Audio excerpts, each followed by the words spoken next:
एक शंखचूर्ण नामक राक्षस लक्ष्मी जी के साथ शादी करने के लिए, मेरी शादी लक्ष्मी जी के साथ करना, ऐसा मन में ठान करके और तप करने लगा। और उधर लक्ष्मी जी भी उसी दिन विष्णु भगवान जैसा पति मिले, इसके लिए लक्ष्मी जी तप करने लगी।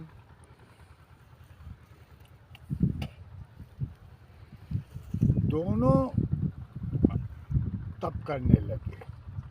शंखचूर्ण ने बहुत घोर तप किया और यहाँ तक का उसका पूरा शरीर चींटी मकोड़े सब खा गए, खाली हड्डी हड्डी बचा।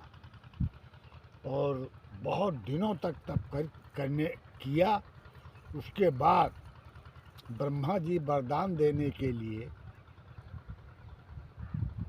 विचार करने लगे कि लक्ष्मी महारानी तो उधर विष्णु भगवान को प्राप्त करने के लिए पति के रूप में तप कर रही हैं। पति के रूप में विष्णु भगवान मिले हैं, इस हेतु से लक्ष्मी महारानी तप कर रही थी। और उधर शंखचूर्ण जो है वो लक्ष्मी महारानी को पत्नी बनाने के लिए वो तप कर रहा था। ब्रह्मा जी बहुत असमंजस में पड़े कि अब ये कैसे वरदान दिया जाए। तो ब्रह्मा जी ने विचार किया कि ये तो राक्षस है, ये तो मानेगा नहीं। पहले चलो लक्ष्मी जी के पास। लक्ष्मी जी के पास ब्रह्मा जी आए और बोला कि बोलो लक्ष्मी, किस हेतु से तप कर रही हो? लक्ष्मी जी ने प्रणाम करके बोला कि प्रभु, मैं हमको विष्णु भगवान पति के रूप में मिले, इसके लिए तप करता हूँ। लक्ष्मी घोर तप कर रहा है, इसलिए अभी आप जाओ, भगवान तो तुम्हारे हैं, जरूर मिलेंगे। लेकिन अभी जो है वो शंखचूर्ण जो जिसके लिए तप कर रहा है वो पूरा करो। लक्ष्मी महारानी ग्राही और वहाँ से चल ब्रह्मा जी जल्दी से शंखचूर्ण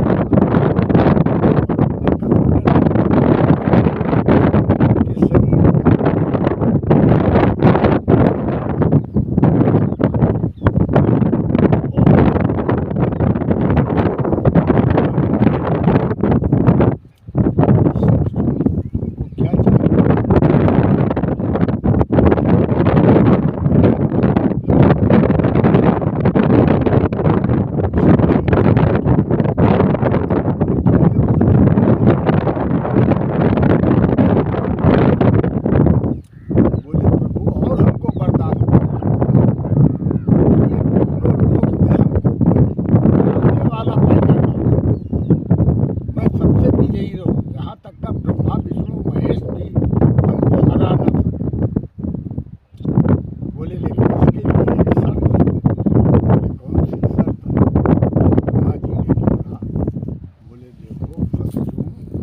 तुमको एक कवच पहनाता हूँ, वो कवच तुम अपने गले में डाल लो।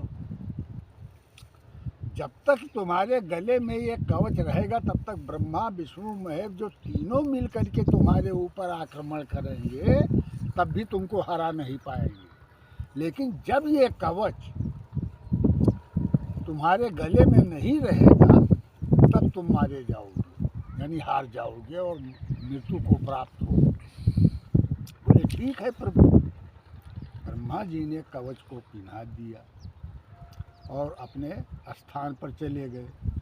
बाद में शंकर जी को पता चला कि शंखचूर्ण ने ऐसा ऐसा किया है। और ब्रह्मा जी ने वरदान दिया है। शंकर जी क्रोधित हुए और शंखचूर्ण से लड़ाई करने के लिए चल पड़े। लड़ाई बहुत दिनों तक चला, क्योंकि उसके गले में ब्रह्मा जी ने कवच पहना दिया था, इसलिए शंखचूर्ण हारता नहीं था। और न शंकर जी उनको मार पावे और न वो शंखचूर्ण जो है वो शंकर जी के ऊपर हावी हो। दोनों बहुत दिनों तक लड़ते रहे। बाद में विष्णु भगवान ने विचार किया कि ये तो लड़ाई बहुत दिनों तक चल रही है, अब इसके लिए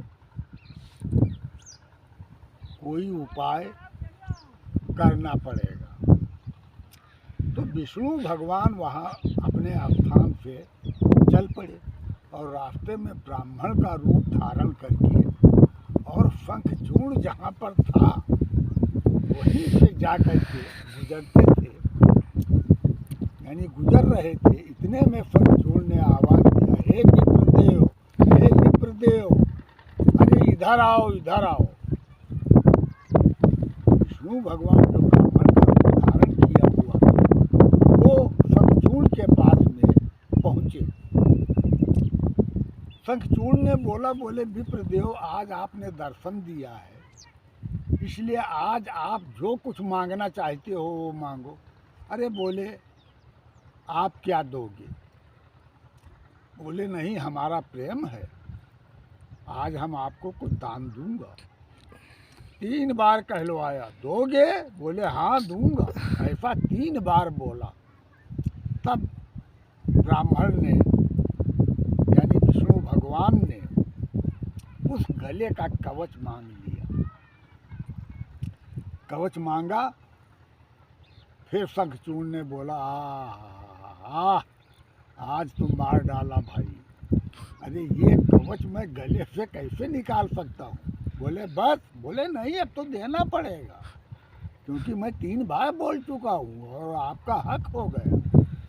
निकाल करके और विष्णु भगवान जो ब्राह्मण के रूप में थे उनको दे दिया। अब विष्णु भगवान जो है वो उस कवच को ले करके और चल दिए। रास्ते में उन्होंने शंखचूर्ण का रूप धारण करके गले में वही कवच पहन करके और लक्ष्मी जी जहाँ पर थी वहाँ पर जा करके और बैठे, यानी लक्ष्मी महारानी और विष्णु भगवान दोनों बैठे। उसके बाद में क्या हुआ कि शंकर जी वहाँ पर फिर शंखचूर्ण के पास पहुँचे और लड़ते लड़ते शंखचूर्ण का मस्तक काट करके फेंका और जा करके विष्णु भगवान और लक्ष्मी के बीच में वो सर आ करके गिरा। लक्ष्मी जी ने देखा, अचंभों में हो गई और विष्णु भगवान जो है जो ब्राह्मण के रूप में वो शंखचूर्ण के रूप में बैठे थे वो विष्णु भगवान अपना असल रूप प्रकट कर लिया। लक्ष्मी महारानी को बहुत क्रोध आया। बोले, आपने हमारे सतीत्व को नाश किया है, हमारे पलंग पर यहाँ पर बैठ गए आप। श्राप दे दिया विष्णु भगवान को। बोले, जाओ, तुम कलयुग में पत्थर हो जाओगे। विष्णु भगवान भी क्रोधित हुए। बोले, लक्ष्मी, अरे तुम तो मेरी हो और हमको श्राप दे दिया, मैं पत्थर बन जाऊंगा।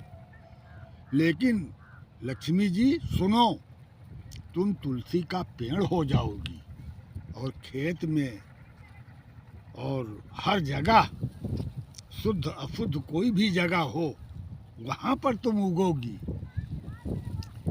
यानी कहने का मतलब यही है कि तुलसी का पत्ती पत्थर के मूर्ति पर चढ़ाओ और वही शंखचूर्ण जो था वो शंख के रूप में हुआ और शंख बजावे तो बहुत पुण्य मिलता है। इसलिए, लेकिन स्त्री को शंख बजाना वर्जित है।